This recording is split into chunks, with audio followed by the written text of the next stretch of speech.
बूढ़ा चित्रकार और युवा शिष्य। एक समय की बात है, एक प्रसिद्ध चित्रकार एक छोटे से गांव में रहता था।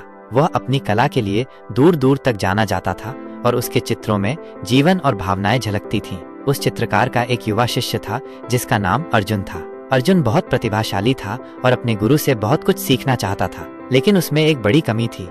वो हर चीज में नकारात्मक पहलू देखता था और हमेशा शिकायत करता रहता था। एक दिन गुरु और शिष्य एक साथ एक सुंदर झील के किनारे बैठे थे। झील शांत और नीली थी और आसपास हरे भरे पेड़ थे। गुरु ने अर्जुन से पूछा, अर्जुन, तुम्हें यह दृश्य कैसा लग रहा है?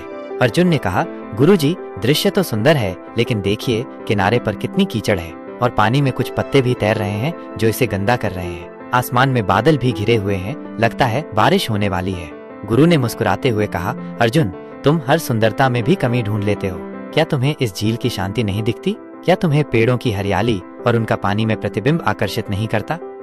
और बादल तो आसमान को एक नया रूप देते हैं। बारिश के बाद सब कुछ और भी ताजा हो जाएगा। अर्जुन चुप रहा। उसे गुरु की बात पूरी तरह से समझ में नहीं आई। अगले दिन गुरु ने अर्जुन को एक चित्र बनाने के लिए कहा। उन्होंने उसे एक टोकरी भरकर अलग अलग तरह के फल दिए। कुछ पके हुए, कुछ थोड़े कच्चे, कुछ पर दाग थे। गुरु ने कहा, अर्जुन, इन फलों का एक सुंदर चित्र बनाओ। अर्जुन ने चित्र बनाना शुरू किया। उसने सबसे पहले सड़े हुए फल और दाग वाले हिस्सों को चित्रित किया। उसने कच्चे और बेरंग फलों पर ज्यादा ध्यान दिया। जब चित्र पूरा हुआ तो वह निराशाजनक और बदरंग लग रहा था। गुरु ने चित्र देखा और पूछा, अर्जुन, क्या यही वो सुंदरता है जो तुम्हें इन फलों में दिखाई दी? अर्जुन ने कहा, गुरुजी, फल तो ऐसे ही थे। कुछ सड़े हुए थे, कुछ कच्चे और कुछ पर दाग थे। मैंने वही चित्रित किया जो मैंने देखा।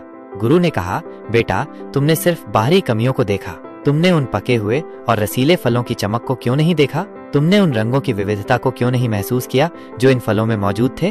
तुमने अपनी सोच को नकारात्मक पहलुओं पर केंद्रित कर दिया, इसलिए तुम्हारा चित्र भी वैसा ही बना।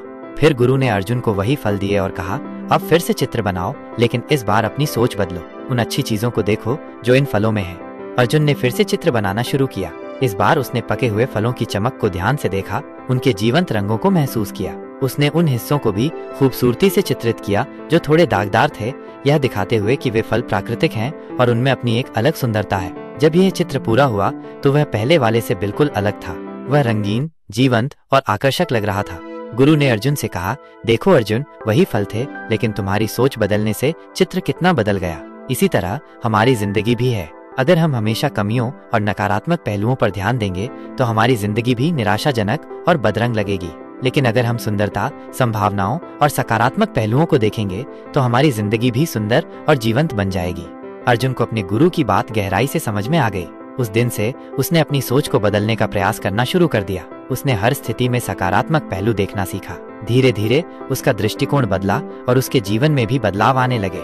वो अब अधिक खुश रहने लगा और उसकी कला में भी और अधिक निखार आया, क्योंकि वो अब दुनिया को एक नए सकारात्मक नजरिए से देखता था। इस कहानी से यह स्पष्ट होता है कि हमारी सोच ही हमारी जिंदगी की दिशा तय करती है। अगर हम अपनी सोच को सकारात्मक और रचनात्मक दिशा में मोड़ लें तो हमारी जिंदगी निश्चित रूप से बेहतर और खुशहाल हो जाएगी।